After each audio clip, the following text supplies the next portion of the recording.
Highways దయచేసి స్కూళ్ళు కానీ కాలేజీలు కానీ మీరు ఎవరైనా ఫ్యాకల్టీని నియమించుకునేటప్పుడు వాళ్ళ బ్యాక్గ్రౌండ్ ఒకసారి చెక్ చేసుకోండి. మరీ ముఖ్యంగా వాళ్ళ క్యారెక్టర్ ఎటువంటిది, కోపరుల, ఆవేశమా, ఎందుకు ఎక్కడ పని చేశారు, అక్కడ తీసేసారా, వీళ్ళ మానేసారా ఏంటి చెక్ చేసుకోండి. అనిత అని చెప్పేసి జస్ట్ 2 రోజుల క్రితమే మన పుట్టపర్తి మన సత్యసాయిబాబు జిల్లా ఉంది కదా, దాన్ని అక్కడ ధర్మవరం టౌన్ అక్కడ జీనియస్ అని చెప్పేసి ఒక స్కూల్ అంట, జీనియస్ స్కూల్, ప్రైవేట్ స్కూలు. ఆ పక్కన ఉన్నటువంటి గొట్లారమ్మ సమ ఊరి నుంచి 3 పిల్లలు 2వ తరగతి వాళ్ళు స్కూల్కి వస్తూ ఉంటారు. నిన్న అలాగే వచ్చారు, హోంవర్క్ చేయలే. హోంవర్క్ చేయకపోతే ఆ పిల్లల్ని కొడుతూ చెప్పు తీసుకొని మరి టకటా కొట్టిందండి టీచర్ అయితే. ఇంటికి వెళ్ళాక జరిగింది మొత్తం చెప్పారు. ఇక ఈ 3 పిల్లల తల్లిదండ్రులు ఊర్లో వాళ్ళు వచ్చారు. అసలు ఏకంగా పిల్లలని చెప్పులతో కొడతాం ఏంటని. ఆమె ఏం చేసింది తెలుసా, లేదు నేను కొట్టలేదని. నువ్వు కొట్టేవి ఇదిగో ప్రూఫ్ అదే ఏంటంటే, ఇదిగో ఫ్లోలో తెలియక ఇలా జరిగింది అదేం చెప్తుంటే కాదు కూడదని చెప్పేసి వాళ్ళు అంటున్నారు.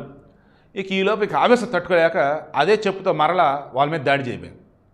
ఆమె దాడి చేయబోయిందా లేదన్నప్పుడు ఇదిగో నేను చెప్పు తీసుకుని బెదిరించబోయాను, బట్ ఇలా తగిలిందని చెప్పి చూపించబోయిందా తెలియదు. కానీ మీడియాలో మొత్తం ఏమైనా హైలైట్ అవుతుంది, ఆమె ఆవేశపరురాలు, కంట్రోల్ చేసుకోలేదు, పిల్లల తల్లిదండ్రులను చూడకుండా చెప్పు చూపించేస్తుంది, పిల్లల పెద్దలను చూసుకోకుండా ఏది కావాలంటే ఆ సమయంలో ఏది పడితే చేసేస్తుంది.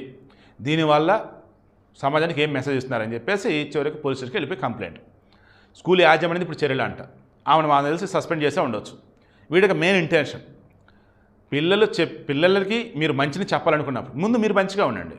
సరే కోపము ఆవేశం వస్తాయి, బట్ ఆ సమయంలో మ్యాన్ హ్యాండ్లింగే వద్దంటే మీరు ఎక్కడ చెప్పులతో దాడి చేస్తానంటే ఏమన్నా సెన్స్ ఉందా?